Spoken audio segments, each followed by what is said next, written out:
sekali, setiap tahunnya kota-kota di dunia menghasilkan sampah plastik 1,3 miliar ton per tahun. Bank Dunia memprediksi jumlah ini akan bertambah menjadi 2,2 miliar ton pada tahun 2025. Jutaan ton sampah plastik mencemari lautan setiap tahunnya. Dampaknya, selain mencemari lingkungan, sampah plastik juga menyebabkan kerugian sekitar 13 miliar dolar. Kamu pernah rasa nggak sih kalau kota kita itu kayak lu hari ini bersih, besok kotor lagi. Padahal truk tiap hari lewat, tapi masalahnya nggak kelar-kelar. Setiap pagi, truk-truk ini bergerak, mengangkut tumpukan yang sama, dari titik yang sama, dengan pola yang nyaris tak berubah. Tapi, di balik rutinitas ini, ada pertanyaan yang jarang diajukan. Apakah kita benar-benar memahami masalahnya? Ketika data diabaikan, kebijakan sering hanya menebak. Titik timbulan sampah tidak dipetakan dengan akurat. Komposisi sampah tidak diperbarui. Jam puncak penumpukan tidak dihitung. Akibatnya, rute pengangkutan tidak efisien, armada selalu kurang, dan tempat penampungan cepat memudar. Lebih parahnya lagi, kita sibuk mengurus gejala, bukan akar.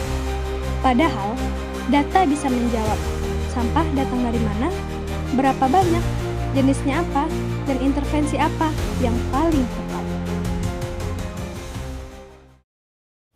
Biasanya orang langsung nyalahin kurang truk, kurang petugasnya. Padahal masalahnya bukan di situ. Bisa jadi kita salah definisiin masalahnya. Karena semua ini berkaitan dengan data. Sampah sering dikira masalah teknis, angkut, buang, selesai. Tapi sebenarnya hal ini merupakan kebijakan kota. Bagaimana pemerintah menentukan programnya apa, suksesnya apa, dan apakah aturan itu diikuti atau tidak. Tapi kalau dari awal datanya nggak dipakai, kebijakan cuma kelihatan sibuk. Tapi outputnya sampah cuma dipindahkan, residu tetap tinggi, dan masalah tidak selesai. Dalam analisis kebijakan, yang krusial itu analisis masalah dan perumusan masalah. Bukan hanya masalah tentang TPA penuh atau bau saja, masalah kebijakan itu harus terukur. Kondisi sekarang bagaimana dan kondisi idealnya gimana? Masalahnya apa? Gapnya di mana? Dan cara mengukur suksesnya bagaimana? Data itu ibaratkan seperti GPS.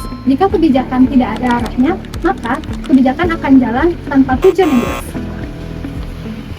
Biar nggak salah tebak, minimal kita punya data timbulan per orang, jenis sampah, bagaimana cara memilahnya, sebaran wilayah, dan lain sebagainya. Karena kalau nggak ada data ini, kita bisa salah diagnosis. Polanya biasanya gini, data nggak ada karena jarang ukurnya. Atau data ada tapi kececer, setiap instansi punya datanya sendiri. Atau juga data ada tapi terabaikan karena agenda rutin atau solusi favorit.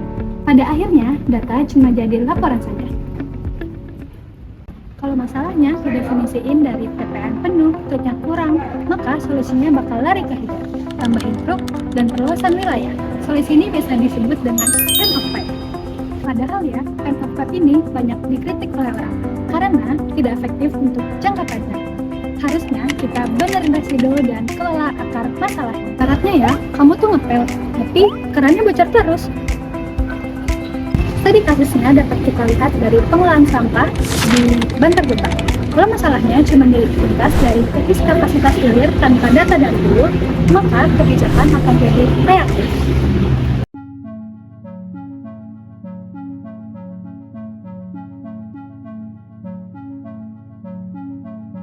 Bantar Gebang adalah tempat di mana gunungan sampah membentang seluas ratusan hektar. Tempat ini bukan saja memunculkan aroma tidak sedap yang merasuk ke udara, tetapi juga menciptakan campuran racun yang merasuki tanah serta air untuk kemudian merusak ekosistem yang pernah subur. Bantar Gebang bukan lagi sebagai tempat yang dikelilingi oleh hijaunya pepohonan, melainkan oleh kehancuran yang diciptakan oleh tangan-tangan manusia. Sorotan terhadap kondisi Bantar Gebang telah mencapai tingkat internasional ketika aktor kawakan Leonardo DiCaprio dengan tegas menyoroti situasi kawasan tersebut melalui akun Instagram pribadinya. Dalam catatan yang memilukan, DiCaprio menuliskan, Indonesia berada di peringkat pencemar plastik terbesar kedua di dunia setelah Cina. Dengan laporan menunjukkan bahwa negara itu menghasilkan 187,2 juta ton sampah plastik setiap tahun, di mana lebih dari 1 juta ton telah bocor ke lautan. Uniknya, di tengah-tengah gundukan sampah yang menggunung, terdapat warung yang menjual berbagai jenis makanan dan minuman, sebagai penghilang rasa haus dan lapar, serta sebagai tempat rehat bagi para pekerja dan pemulung. Warung ini berdiri di bawah tenda kecil dan dibuat dengan alat-alat seadanya. Pemilik warung mengungkapkan bahwa mereka dapat memperoleh penghasilan hingga 1 juta rupiah setiap harinya. Uang sebesar itu bisa didapatkan jika kondisi pemulung dan pekerja sedang ramai. Namun, jika kondisi sedang sepi, pendapatan harian biasanya berkisar antara 300 hingga 500 ribu rupiah. Meski berada di tengah lingkungan yang dipenuhi dengan sampah, tetapi warung ini mampu bertahan dan memberikan kontribusi positif bagi para pekerja di sekitarnya dengan menyediakan kopi, minuman dingin, rokok, dan makanan ringan. Dan yang paling penting adalah keadilan lingkungan, karena warga sekitar terkena risiko pencemaran dan kesehatan, sedangkan manfaatnya dirasakan oleh wilayah yang lebih luas.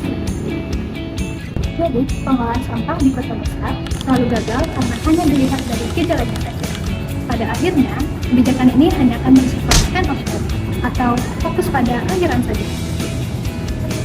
Kita sebagai generasi muda bisa menjadi agen perubahan dengan cara mendukung transparansi data dan juga menghadirkan inovasi.